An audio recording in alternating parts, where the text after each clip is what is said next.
प्रिय विद्यार्थियों, आज एमएससी फाइनल केमिस्ट्री की क्लास में पुनः स्वागत है।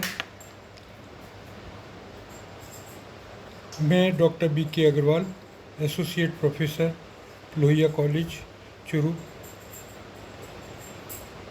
आज आपको अल्फा टर्पिनियोल के बारे में बताऊंगा। जो है हम पिछले 2 लेक्चर से अल्फा टर्पिनियोल के बारे में पढ़ रहे थे। जो है हमने उसके जनरल इंट्रोडक्शंस के बारे में पढ़ा था अल्फा टर्पिनियोल के, और उसकी वेरियस कॉन्स्टिट्यूशंस के बारे में, जो वेरियस स्टेप्स थे उनके बारे में पढ़ा था। और लास्ट लेक्चर में हमने आपको जो है बताया था कि जो अल्फा टर्पिनियोल्स के अंदर एक पैरासाइमिन स्ट्रक्चर्स होता है, जो है एक डबल बॉन्ड होता है और एक टर्शरी OH ग्रुप होता है। तो इनकी पोजीशंस को बताने के लिए हमने आपको जो है वालेक डिग्रेडेशन के द्वारा अल्फा टर्पिनियोल को वेल नोन कंपाउंड टर्पेनाइलिक एसिड व टेरेबिक एसिड में परिवर्तित किया था, जिनके आधार पर हमने अल्फा टर्पिनियोल की संरचना ज्ञात की थी। आज हम टर्पेनाइलिक एसिड की सिंथेसिस और टेरेबिक एसिड की सिंथेसिस व अल्फा टर्पिनियोल की सिंथेसिस के बारे में पढ़ेंगे, तथा साथ में conversion of alpha terpineol to carvone के बारे में भी पढ़ेंगे। जी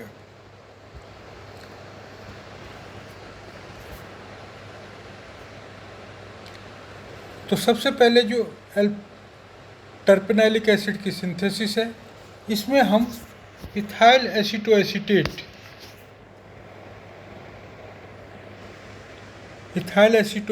लेते हैं तथा क्लोरो इथाइल एसीटेट लेते हैं। तो इथाइल एसीटोएसीटेट होता है, तो उसमें जो CH2 ग्रुप है वो CH2 ग्रुप जो है अम्लीय होता है। ये यदि किसी क्षार के साथ अभिक्रिया कराएं तो यहाँ से हाइड्रोजन जो है रिप्लेस हो जाता है और सोडियम जो है जुड़ जाता है। तो यहाँ पर हम क्या करते हैं कि पहले सोडियम इथॉक्साइड के साथ इसकी रिएक्शन कराते हैं और 2 मोल क्लोरो इथाइल एसीटोएसीटेट के साथ अभिक्रिया कराते हैं। तो चूँकि 2 मोल से कराते हैं तो इसके दोनों हाइड्रोजन रिप्लेस हो जाते हैं और उन दोनों हाइड्रोजन की जगह जो क्लोरो इथाइल एसीटेट है वो जो है NaCl के रूप में निकल जाता है और CH2CO C2H5 ग्रुप जुड़ जाता है, जिससे हमें जो है ये कंपाउंड जो है प्राप्त होता है। जो है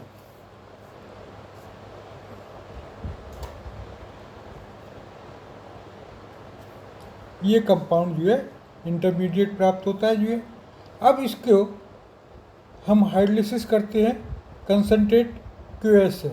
जब कंसनट्रेट QS से हाइड्रोलिसिस करते हैं तो क्या होता है कि ये जो CO C2H5 ग्रुप है, ये वाला C2H5 ग्रुप और ये वाला, तीनों ग्रुप जो है एसिड में परिवर्तित हो जाते हैं।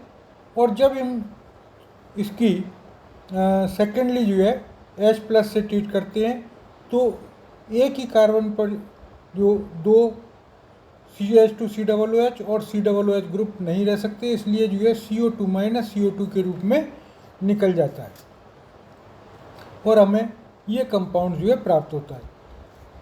फिर इसकी अभिक्रिया C2H5OH अम्लीय माध्यम में करते हैं तो ये पुनः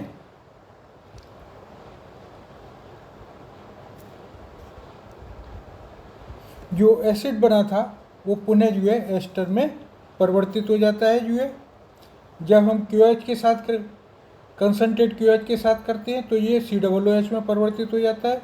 पुनः जब इथेनॉल के साथ अम्लीय माध्यम में हम अभिक्रिया करते हैं तो एस्टरिफिकेशन होता है, जिससे जो है COOH ग्रुप जो है एस्टर ग्रुप में परिवर्तित हो जाता है।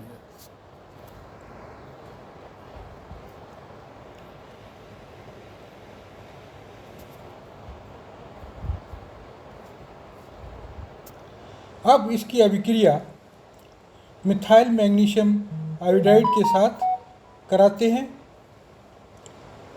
जिससे जो CO ग्रुप था, जो हमारा CO ग्रुप था वो ये जो CO ग्रुप था, ये CO ग्रुप जो है यहाँ पे मिथाइल मैग्नीशियम ब्रोमाइड के साथ रिएक्शन कर लेता है और फिर जो है अम्लीय हाइड्रोलिसिस कराते हैं, ये टर्शरी अल्कोहल में परिवर्तित हो जाता है। यहाँ पर जब हम अम्लीय हाइड्रोलिसिस कराते हैं तो जो हमारा एस्टर ग्रुप है वो भी जो है कार्बोक्सिलिक समूह में परिवर्तित हो जाता है और हमें ये कंपाउंड्स प्राप्त होता है। जब इसको हल्का सा गर्म करते हैं तो ये जो एसिड है और ये अल्फा बीटा गामा पोजीशन पर जो है OH है, ये लैक्टोनाइज हो जाते हैं और एक लैक्टोन प्राप्त होता है, जबकि टर्पेनाइलिक एसिड हमने पहले भी बताया था एक लैक्टोन है।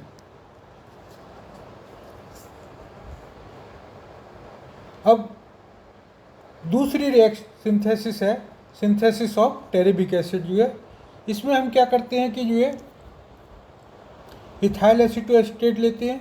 पिछली बार हमने 2 मोल के साथ रिएक्शन कराई थी सोडियम मिथॉक्साइड के साथ, अब की बार जो है 1 ही मोल के साथ रिएक्शन कराते हैं जो है और 1 मोल जो है क्लोरो इथाइल एसीटेट लेते हैं। तो क्या होगा कि पहले तो जो है यहाँ पे Na लग जाएगा, CH2 की जगह जो है CH2 का एक हाइड्रोजन रिप्लेस हो जाएगा और जो है सोडियम साल्ट यहाँ पे बन जाएगा, इसका sodium salt of ethyl acetate बन जाएगा। जब इसकी अभिक्रिया क्लोरो इथाइल एसीटेट के साथ कराते हैं तो -NaCl निकल जाता है और CH2COOC2H5 ग्रुप जो है यहाँ जुड़ जाता है।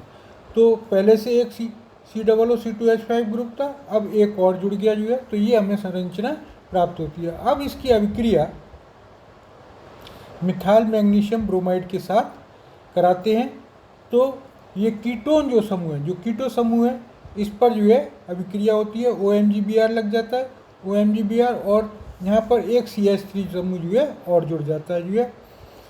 अब जब हम हाइड्रोलिसिस कराते हैं, अम्लीय हाइड्रोलिसिस, तो जो हमारा एस्टर ग्रुप थे दोनों वो भी जो है एसिड में परिवर्तित हो जाते हैं और जो OMgBr था जो है वो जो है किस में OH में परिवर्तित हो जाता है। तो ये एक इंटरमीडिएट कंपाउंड्स प्राप्त होता है, यानी ये जो है ईजिली हल्का सा गर्म करते पुनः जो है लैक्टोन में परिवर्तित हो जाता है।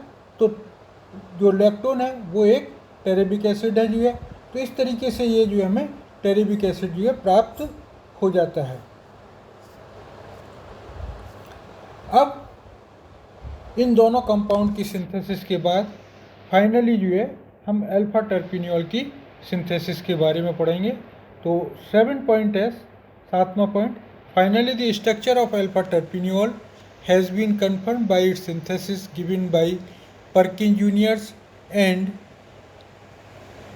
Perkin junior with Meldon and Fischer in 1908. Here we will discuss the synthesis of alpha terpineol given by the Perkin Jr. and Maldonado. That is second वाली जो है। इसमें हम क्या लेते हैं, सबसे पहले पैराटोलिक एसिड लेते हैं, इसकी हम सल्फ्यूरिक एसिड के साथ अभिक्रिया कराते हैं तो इसके मेटा पोजीशन पर जो है SO3H जुड़ जाता है, जिसकी हम QH के साथ अभिक्रिया कराते हैं पहले तो पोटेशियम साल्ट बन जाता है, सोडियम इसका यहाँ पर जो है जो SO3H है इसमें इसका पोटेशियम साल्ट, और फिर इसकी हाइड्रोलिसिस कराते हैं तो ये OH में परिवर्तित हो जाता है।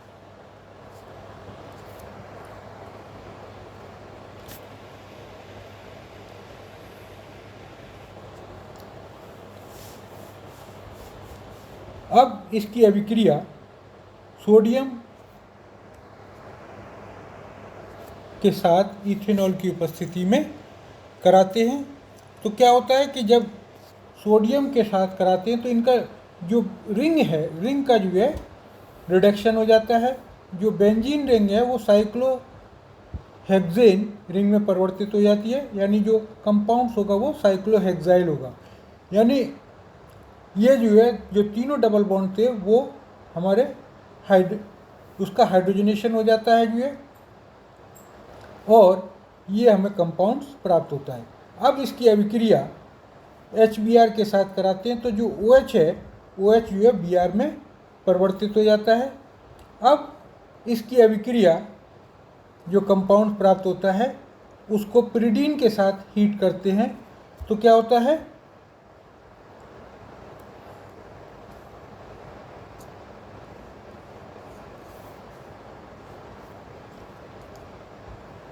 पिरिडीन के साथ हीट कराने पर जो है यहाँ से HBr निकल जाता है और ये यहाँ डबल बॉन्ड जो है प्राप्त हो जाता है, यानी इस वाले पोजीशन पर यहाँ पर ये जो है डबल बॉन्ड प्राप्त हो जाता है। अब इसका ये जो डबल बॉन्ड प्राप्त होता है ये रेसिमिक मिक्सचर प्राप्त होता है जो है। अब इसका जो है रिजोल्यूशन कर लेते हैं विद स्ट्राइचनिन से, और फिर सेकेंडली जो है हम इथेनॉल के साथ इसकी अभिक्रिया कराते हैं। इथेनॉल की अभिक्रिया अम्लीय माध्यम में कराते हैं। तो जब हम अम्लीय माध्यम में कराते हैं तो जो COOH ग्रुप है, COOH ग्रुप है ये वाला, ये COOH ग्रुप वो एस्टर में परिवर्तित हो जाता है। इसकी पुनः हम जो है मिथाइल मैग्नीशियम आयोडाइड के साथ अभिक्रिया कराते हैं, फॉलोड विद द हाइड्रोलिसिस।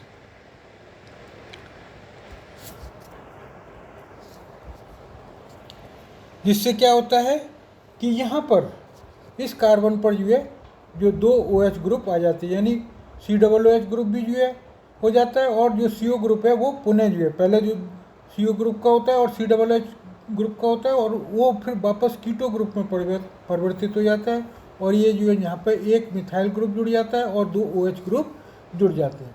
तो ये चूँकि एक ही कार्बन पर 2 OH ग्रुप है तो ये जो है संरचना अस्थायी हो जाती है। हल्का सा हीट करते जो है -H2O निकल जाती है और एक कीटोनिक कंपाउंड जो हमें प्राप्त हो जाता है जो है।